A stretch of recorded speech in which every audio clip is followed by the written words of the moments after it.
Praise the lord. యేసుక్రీస్తు వారి నామంలో అందరికీ శుభములు తెలియజేస్తూ ఉన్నాను. ఈరోజు దేవుని మాట, జీవితంలో వ్యతిరేకతల మధ్య నీవు ఒంటరివి కావు, దేవుడు నీ పక్షాన ఉన్నాడు. జీవితం ఎప్పుడూ పూలబాట కాదు కదండి.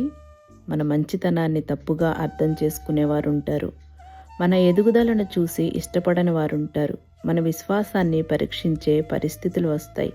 కానీ గుర్తుంచుకోండి, వ్యతిరేకతలు మీ విలువను తగ్గించవు, అవి మీ బలాన్ని బయటపెడతాయి. దేవుడు మన పక్షమున ఉన్న ఎడల మనకు విరోధి ఎవడు అని బైబిల్ మాట్లాడుతూ ఉంది. జీవితంలో వ్యతిరేకత వచ్చినప్పుడు కోపంతో స్పందించకండి, విశ్వాసంతో నిలబడండి. మన సమాధానం ప్రతీకారం కాదు, సహనం కావాలి. మన బలం వాదన కాదు, ప్రార్థన కావాలి. యేసయ్య కూడా వ్యతిరేకతను ఎదుర్కొన్నారు, కానీ ఆయన ప్రేమను వదలలేదు.